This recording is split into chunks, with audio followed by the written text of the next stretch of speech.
Hiya. In this video I wanted to talk about some of the experiences that I've had at the hospital when I've attended for self-injury.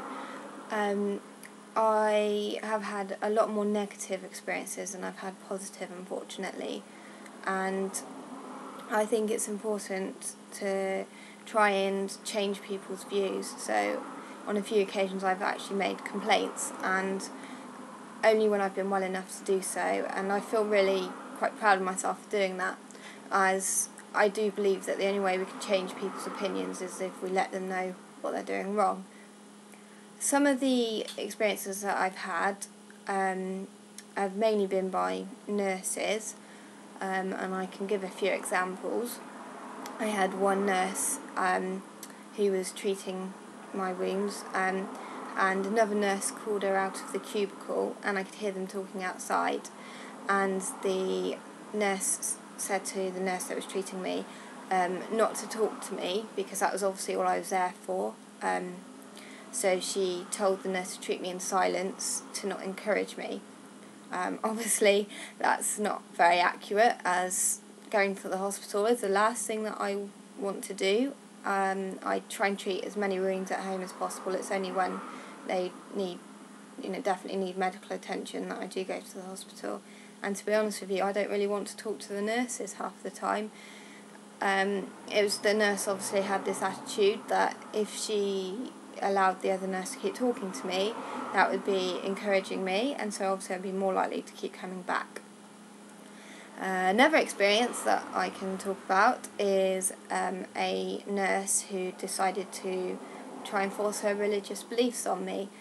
Personally, I don't follow any religion. I've never really been very religious, and I respect that people have religions, but I do not believe it's fair to try and force your religion onto somebody. And this nurse, as she was treating me, kept telling me how that I hadn't followed God's plan, and what was going to happen to me when I came to be judged, that God wasn't going to be happy as I hadn't followed his plan that he set for me when I was born. I found this very, very distressing, because I was quite poorly and I didn't really need to be hearing things like that, because it just made me more distressed.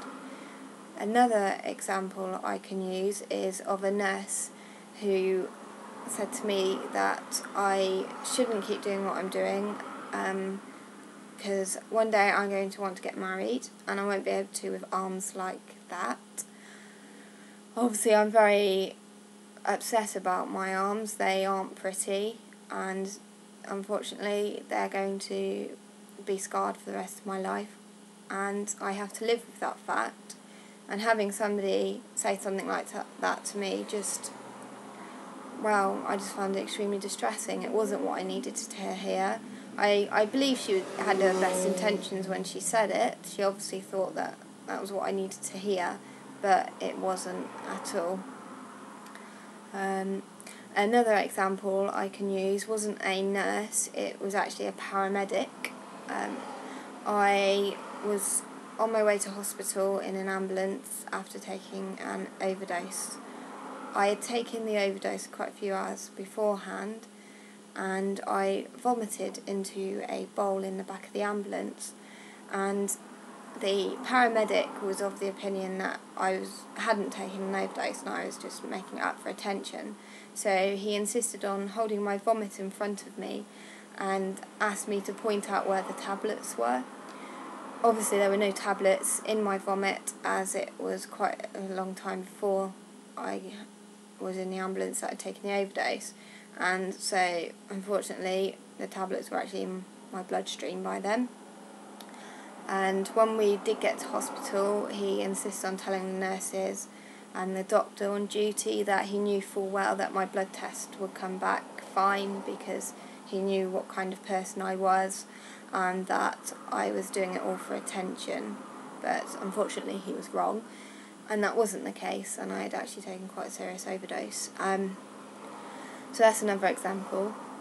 I think the biggest example I have was actually when a surgeon, an orthopaedic surgeon, who came to assess me. As I've mentioned in previous videos, I've had to have operations for severing my tendons due to self-harm, and he came down to assess me, and he said the following words.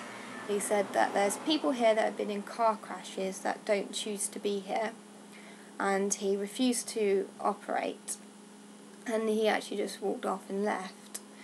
I had to come back the following day and see a different orthopaedic team who obviously carried out the operation, and so, you know, that was very distressing because I don't choose to be there. It's not where I want to be. I really don't want to be there.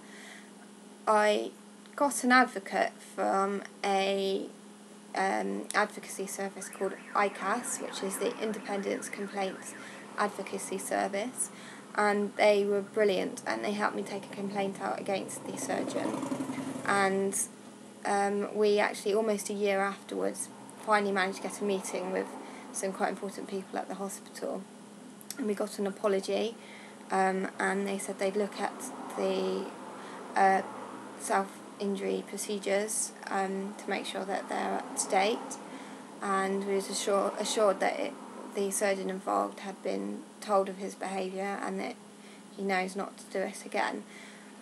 I'm quite pleased because I hope that now he won't treat anybody else in that manner, and that he'll be more understanding, because he's bound to come across it again, and hopefully he will treat that person with respect instead of just dismissing them like that. My last complaint that I actually took out wasn't against a medical member of staff. It was actually against a police officer. I can't really go into too many details about it because she's just had her disciplinary hearing and received a written warning, but I've been told that she wants to appeal, so I can't really talk too much about it, but I can kind of give you a brief overview. I overheard her talking about how she'd taken people to Green Lane in the back of her police car. Now, Green Lane is a psychiatric unit, and she was taking the mick out of the people, and she was doing impressions of them and saying that they were dribbling in the back of her police car. She also stated that she found it funny to hide their belongings to make them feel like they've gone even more mad. Having been somebody that has been detained by the police for my own safety, I found this really distressing. The police officers that detained me were very professional and treated me really well, but to hear this lady saying these things about people that had obviously been really unwell, I just thought it was unbelievable. So I am very proud of the fact that I did take out a complaint against her, and she did get a suitable punishment. I hope for her sake she doesn't appeal, because there's too much evidence against her. There's other witnesses that gave statements, and you know, she'd be pretty silly really to appeal. But I believe that the more we, if we can, the more we stand up to people that treat us this way, the more that people will have to learn that we are human beings, we have feelings, and we need to be treated with respect and treated fairly. And so I urge you, if you can, and you come across some sort of behaviour you don't feel is appropriate, I urge you to try and take out a complaint. I think it is the only way people will learn, unfortunately. Anyway, if anyone has any stories of how they've been treated, then please, you know, put them in the comments. I'd love to hear other people's stories. Okay, take care, bye.